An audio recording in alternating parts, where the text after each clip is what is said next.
And we are rolling! Welcome guys back to the channel, it's Mavri here together with MadLad. Hey everyone! And today we are doing a special movie review of Kimetsu no Yaiba. Movie! Yeah, woo! Oh! And yeah, so anyways, this was quite unexpected. If you guys look at my last episode of my reaction, last episode. I was like, okay, we're gonna have the movie. We're probably gonna have to wait a long time before we actually get into it. But hey, we're actually both based in Taiwan. So it actually gets the movie relatively early. A week after the release in Japan. Yeah, literally only a week. So that shows how well Taiwan is connected to Japan. Yep. And since we're here, and then of course he's also in town, we decided to meet up and go watch the movie. And of course, you know, being us, we're going to make a review on it. Of course we have to make a review. Yeah. It's a must. Man. Yeah, it's a must. And don't worry guys, this part will be the spoiler-free review. Yep. We're going to do another video as well. It's going to be on his channel. Yep. So just watch whichever part that you want. You know, up there, down there, you guys know the drill. If you guys are manga readers, yeah, go and watch the spoiler anyhow. Yeah, you can just watch both sides. So anyways, it was the biggest thing in town, right? So we had to watch it. And let's just get into it, shall we? Before we get started, it was actually being promoted on Taiwan's TV. Oh. Really? Yeah. I don't watch TV. You saw it? Yeah, I saw it on Taiwan News TV. They were actually talking about the movie. Yeah, Taiwan, not Japan. Yeah, it was big. It was a big deal, man. So we'll talk a little bit more about that after as well. So let's just get into it, right? So obviously, its name is called Infinity Train. So Mugen Train. Yeah, Mugen Ressha. So it has to deal with a train, right? Basically, the entire movie deals. It's centered around that train. And it's not really a spoiler because it's in the title. It's literally the visual art itself too. Yeah, and so it also picks up immediately after episode 26. A year ago, actually. Yeah, you guys remember that? Oh my god, it doesn't really feel that long ago. To be honest, I felt like just yesterday I finished Demon Slayer. Right. And now we're watching the movie. So literally at the end of that episode, they were about to board a train, right? No, they're actually on the train. Were they on the train? They were on the train. Alright, so it pretty much picks up immediately literally where we left off at that part. So they were on the train, and that's so it. There's no mediocre recap. No, none of that. Yeah, we get right into it. Get right into it, man. And then, of course, once they get on the train, first things first, they need to meet another main character of this movie, the Flame Pillar. Yeah, Rengoku. Apparently, it's a fan favorite too. Yeah, there were quite a few people, I'm sure, like, big fans, and they were, like, kind of small cheering when he appeared. And I was like, we were sitting there, and there was, like, some people behind me that, yeah. Not like the obnoxious kind, but just like, woo! You could tell that they were excited. Yeah, I felt it, man. Right, and then so, you know, they meet Rengoku, and of course, they first impressions of Rengoku. I mean, you read the manga, right? Up to chapter 100, and I have not touched the manga for a year, so yeah. But you still basically know what his to expect. Character. What to expect from him. And to me, like, my first impression of him was like, okay, this is a pretty weird dude. To be honest, he's almost like a cool bro, but sometimes his personality doesn't fit everyone. Yeah, I get it. He's a great big bro. Right? He's a good bro. He's a good big bro character, but he's kind of out there a little bit. He's like Inosuke, but kind of a bit too loud. More like how to say, more of a mature Inosuke, I would say. Yeah. It doesn't really fit that well, but kind of. Yeah. Consider a more reasonable and responsible Inosuke, like that part. Yeah. And then after that, of course, we get into it. I mean, it's a Demon Slayer movie. We all know what Demon Slayers do. They slay demons, right? Basically, from what you can see from the series, they've been told by a crow to go to this location and eliminate a demon. It's basically that. Yeah, and so, of course, we get the demons, and then they have to do various different things in order to show off their breathing technique. Right? So, honestly, originally, while going into this, because I didn't watch anything, I'm not spoiled by anything. None of the PVs. Yeah, I was like, how are they going to center a movie of 90 minutes around a freaking train? But they actually made a way to do it. They literally adapted really well, man. Yeah, because there's a lot of different aspects of it. It's not, I mean, obviously their goal was to slay a demon, but they have to go for a lot of things in order to achieve that. Yeah, there were like a lot of like stuff around the movie that really prolonged the movie. Right. Really well, actually. Yeah, you can say that it can be generally divided into two halves, the movie. 3 parts, actually. Or even three parts, actually. Of course, you know, Tanjiro shines in a few, and then the other main character, Rengoku, also shines in a few. Actually, all four characters shined. Yeah. Well, yeah, I mean, they all had their moments. They all had their moments to shine. Like, don't worry, guys. They all have their moments. Don't expect Zenitsu will sit out for the rest of the movie. I mean, at least everything that we're expecting from them, they have to shine. They shine, man. Right. And beyond that, well, they really. We can't really get into too much of the plot because this is the spoiler-free section. Yeah, this is spoiler-free. But I think we can say that family plays a huge role in the movie. Oh man, I just say it's because of the family-oriented aspect of from this movie. It really draws out the emotions. Right. It's an emotional movie, and the family aspect. I want to touch a little bit about this because actually, if you guys even saw my original reaction to it as well, I wasn't all that excited about Tanjiro's backstory. Like the family, like sure, his family's killed. It's I was sad and was like, it was a needed scene, to be honest, to allow him to go on a journey. Yeah, but then also fighting for his sister and Nezuko and all that. I was like, okay, fine. We all have mixed feelings for that. Yeah, but now I can kind of see like why he has to have that kind of backstory because I have a feeling, even though I've only watched up to this point, I have a feeling that family is going to play an important role throughout the entire series. And like even in this movie, it played an important role, and not just for Tanjiro as well, but for others, other characters too, and really drives out their motivation to keep fighting. Right. So, and I think this is also part of the reason why this series is so popular, right? Because even though it's kind of like a generic shonen,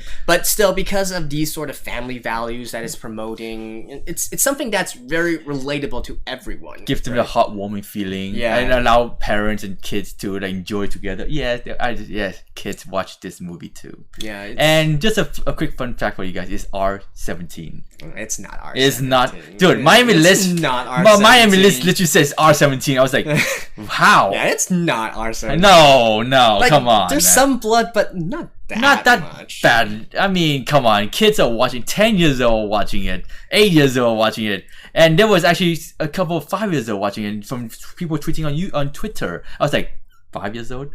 Oh yeah, just a quick fun fact for you guys. You can say kids actually like Demon Slayer more in this generation. I mean, if you actually grew up with like One Piece, Naruto, you obviously say, oh, those are always in our heart. But this one, they actually start to deviate more into Demon Slayer. Yeah, you were talking about your experience in Japan, right? Yep. With Demon Slayer. Yeah, I just say I actually lived in Japan for 1.5 years just to like study Japanese as a freelancer. And well, I obviously had to do a part-time job. And one of my part-time job is to be an assistant English teacher. And one of my job is basically have a conversation with Japanese student, elementary, middle school, 95% of the time. And one of the questions I always ask them, what is your hobby? One of those generic questions. And yeah, I think most of the kids said anime, watching anime, play games, but mostly watching anime. And I of course had to ask them, what's your favorite anime? And well, Kimetsu no Yaiba. 95% of them said Kimetsu no Yaiba. I was like, I never knew you guys are into Kimetsu no Yaiba for elementary. I thought it's more of a 15 years old plus show. It's this generation's Naruto. Oh my god, they were like so excited. They were beaming with smile when they say, "Oh, I watched Kimetsu no Yaiba." Really? Oh yeah. You can say it's probably with kids in a nutshell. Yep. So the family aspect probably, and we saw that there were like full families watching it together as well. And even yesterday, we saw like a full family cosplay. Dude, like Tanjiro and the dad, the mom, and their children were all cosplaying. I was like, that was great. We were like, that was great, actually. Okay. Yeah. But remember this is Taiwan, guys, not Japan. I mean, Taiwan does have a cosplay culture, but to go to that far, like the whole family, I mean, that's special. Yep. So anyways, the family aspect is definitely a big part of it, and it brings out the emotions as well. I think that's about all we can say about now, the story, because we want to stay spoiler free. And now let's go for the fun part: animation. Animation, of course. Dude, guys. You have to agree, Ufotable is one of the best studio for animation wise. And I mean, from 2010 onwards, if you guys watch anything before 2010, it's not that good. But you can say at Ufotable, man, oh my god. Dude, you think episode 19 animation was excellent? This movie took it to the next level. Oh my god. Yeah, it was great. I was like, even from the very first scene of the movie, it actually left an impact on me because I'm just sitting there waiting. Okay, when is it gonna start? And then once it started, and then you see the first scene, it's like a wide lens kind of view of a mountaintop, and Dude. you see snow, you see trees and whatnot. I felt like I'm watching an actual real movie. That was. Oh my god! It was picturesque. It was really picturesque. I mean, it kind of makes sense though. First of all, you kind of have only 2 things to work on this year. Like they work on Fate Heaven Fuse Part 3 and this movie after the Demon Slayer series. So they literally have a year to make this movie. Yeah. So you can expect quality stuff from this, man. Cool. So anyways, in fact, yeah, I mean, typically movies have better animation than their seasonal counterparts. Yeah, exactly. Right? At least for big budget ones. So this one really up there. Right. And not only that, but also you don't need to worry like it's only going to be a train scene. Like I was talking, like there's not getting too detailed into it, but there are some aspects of it where they can show you like flashbacks and whatnot, and show you much more different scenery as well. Don't expect just a typical old-fashioned train from the feudal era. It's not just a train. It's not just a train. You actually get to see. You see the landscapes. Yeah, the landscape. It's great. It's incredible. And well, what can I say, man? The battle animation. Of course, we gotta mention. Dude, it's ufotable. I mean, if you guys, I'm not sure how many of you guys watch Fate from your channel, Mavri, but if you guys think if you guys watch like Face Unlimited Blade Works, Heaven Views, actually that's basically what you work on, and Fate Zero, dude, I felt like I'm watching another like high quality Fate series. It was that good, the fight animation. Or I mean, again, just go back to like episode 19 of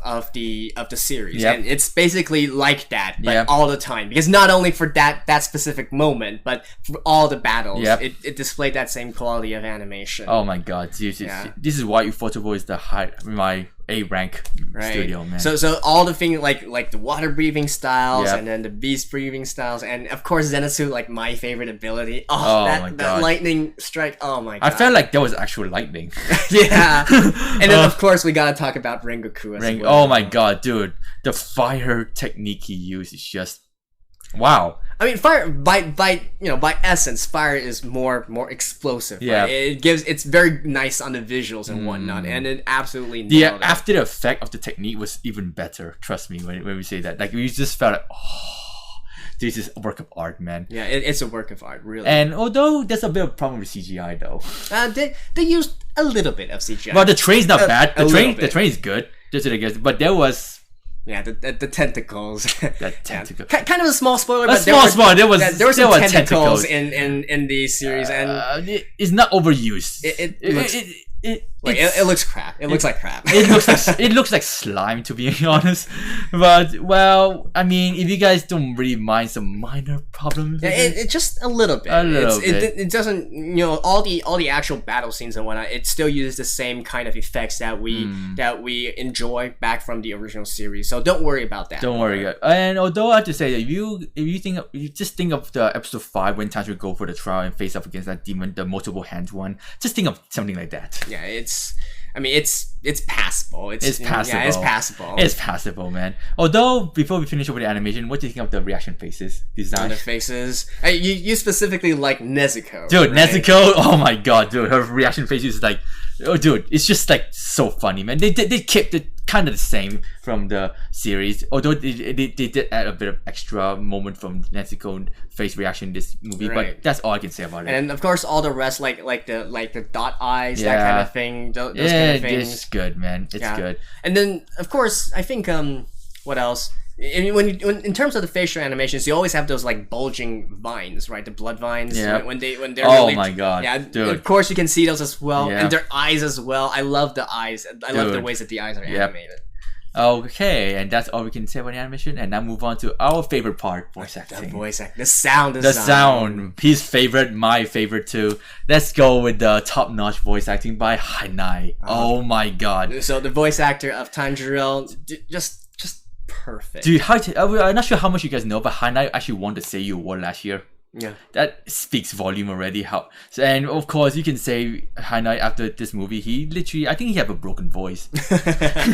There was I don't want to go into spoiler, but I think there's one scene that he literally went all out. Yeah, and that was my favorite scene. So it's kind of funny because the things that he's saying, the dialogue, I honestly, I wouldn't say it's too special. It's still, your kind of shonen tropey kind of dialogue and whatnot. But just the way that he pushes the emotions, put the passion. Like, I was moved by it, and I'm not a guy that generally likes Tanjiro or shonen all that much. Nope. But that scene there, dude, he literally pushed out the emotion, man. And well, for any manga readers, if you guys read that specific scene, well, yeah, he pretty put a lot of. Actually, I watched his interview for the movie. He said that he read that volume like I think 100 times just to absorb Tanjiro emotion. I mean, voice actors though, you think they're just gonna go into the studio and voice act, but no, they actually like put a lot of effort. Yeah, they need to put a lot of work. Effort into like understanding the character. And of course they had to go through that scene over and over again to get the perfect line. So it's something like that. Yeah. So you can say all voice actors do that, but Hanai absolutely nailed it. He nailed it, man. For Tanjiro. And I mean, not only that scene you were talking about, even in the middle portions, like there was some good. Yeah, there were some very good moments. I was moved. And there's actually other than Tanjiro, there's also Rengoku voiced by Hino. Wow, what do you think of it? I didn't think too much of it, honestly, for Rengoku's voice, but I know that you liked it, right? I liked it, especially during the fight scenes. He literally delivered really well. But Hino really like. I mean, I never heard of Hino before. I mean, I saw his face before, but I went looking into his background on other characters' voice. I said, oh, now it makes sense why he's a top tier voice actor. Yeah, he's a big name, but I mean, it pretty much fits how I think Rengoku should sound like. So if you're a Rengoku fan, don't worry, he delivered. Yeah, he delivered. I mean, all of them as well. All of them delivered. Like Inosuke is still Inosuke, and then Zenitsu is still like. Although Nezuko though. Yeah, we almost forgot to mention. Dude, Nezuko. Okay, I should tell you this. Kito Akari, after episode 1 and episode 19, she only have like few lines, but in this movie, she got. How many lines? 10? 10? Yeah, she got on. But honestly, like, for her, it's like easiest job ever back in the season. All she had to do is and she get paid for that. Yeah, because a lot of money actually. Yeah, like fun fact: voice actors aren't paid by the amount of lines that they read. As long as they appear in a certain episode, they get paid the full amount. So that was easy money. Easy money for Nezuko. I carry you actually. But I'm sure that she also feels glad that she's able to showcase her talent a little bit more, other than just moaming in this movie. So she was cute. Yeah, she was adorable. Expect typical Nezuko moaming and stuff like that. So yeah, top tier voice acting. Hanai deserve another award if I just say for myself. I wouldn't go that far, but definitely top notch. Yeah, definitely top notch. I think we in terms of the sound, we almost forgot to mention the actual music, the background music. Oh yeah, the background music. The background music. Stellar. Yuki Kajira did it again. Yeah, the background music really fits the scenes perfectly. Why do you think sometimes we say anime is better than the manga? Because we actually felt the emotion through the OST. And I tell you guys this, I will willing to download OST when it's available because there was some good soundtrack in there. Right. I feel definitely this is one of those animes that I think even surpasses the manga. I don't say this very often because I'm actually more of a manga reader, honestly. But there are times like for instance for this work where I feel like the anime is probably surpassing the manga. I can tell you guys this. I read the manga. It's better than the manga by 1,000. When I read the manga, I couldn't feel anything. But then when the movie comes in with the voice acting and the OST, oh god, I felt it. Right, the OST, great. And of course, I think we have to mention the theme song. The theme song, Homura by Lisa. Yeah. Which, by the way, she did the first take, and oh my god, she cried in the first take. Yeah. She literally cried though. This is a much more emotional song than Gurenge. How do you compare to Gurenge though? Like I like don't get me wrong, I like Gurenge, and I think like on first impact Gurenge really it draws you in instantly, right? But especially with Lisa's voice. But I think that this song Homura is going to be much more longer lasting. You're not going to get bored or sick of it. I mean, if you watch it at first go without any context, you just feel like another emotional song. Yeah, it's an emotional song. But then when you add the movie to it, right? And the lyrics as well. The lyric. If you guys translate the lyrics to English, Chinese, Italian, Spanish, oh god, it fits perfectly. It fits perfectly with the movie. We stay to the end. Yeah, we just literally let the credits roll, listen to the entire movie, and listen to the lyrics and how it felt the emotions, man. Yeah, my god, it was great. It was great. So don't worry, guys. Homura is something you need to go and download. By the way, the song is available on iTunes, on Apple Music, and Samsung Music, Android Music, wherever. On YouTube, full songs on YouTube. Go and download it. Yeah. So we talked about, and just to carry on with the voice acting, and we talked about all the main characters, right? And if you specifically want to mention from the rest, like from the non-crew, I mean, the crew, they're basically them, right? It's just them. Yeah, Nezuko's being cute as usual. Zenitsu is being very, very noisy as usual. How about the demons, though? Is also noisy. How about the demons? The demons, they're pretty cool. Cool. I'd say. Especially one of them. One of them is really cool, Really man. cool. And yeah, we're touching down character. Yeah, so in terms of the characters, you said that you really like one of the, I guess you can say the stronger one. The stronger demon. The stronger demon. Well, we're not going to go into specific detail, but you can say I don't actually hate him. Actually, I just say, oh, of course he's going to be a strong demon. Yeah, I can say this though, just the way that his character is styled. So for instance, back to the season where we meet lots of different demons, and for a lot of the demons, they're basically like, oh, I want to kill so many humans, I want to get stronger, I want more power, I want to just torture them. Yeah, it's those kinds of demons, right? So you don't really feel too much for them, even those demons who like maybe finally have some backstory where they try to make you feel sorry for them, but for the most part, they're doing some very, very bad things, and you're just all right, fine. Oh, fine, we'll forgive you for now. For this demon though, even though he's like dangerous, super dangerous, and he's a bad dude, don't get me wrong, but he's just cool. He's a cool dude. Yeah, he just oozes the coolness. So like similar to Mugen actually. Muzan. God damn it, Muzan. Similar to Muzan. I mean, he's doing bad stuff though. Yeah, he's doing bad stuff, but he has this cool vibe to him. Yeah, when I see him, I'm just like, oh, this is a good antagonist character. I like this. Although because he's been memed as Michael Jackson, we just have to like him more. Oh god, I kind of see why they go for that, but oh god, he's just cool. He's just a cool character, dude. And the same with this character as well. He just oozes the confidence, and he's not annoying. He's not annoying at all. He's not like the kind where you just want to punch his face. To be honest, like when he first introduced himself, I was like, okay, I want to like, but no, I was like, oh, he's a nice dude. Not nice dude. Not nice dude. Not a nice dude. He's a cool dude. He's a cool dude. He's a cool dude. Right. Actually, I may actually consider changing my profile picture to him. But oh well. Really? Yeah. You like him that much? All right.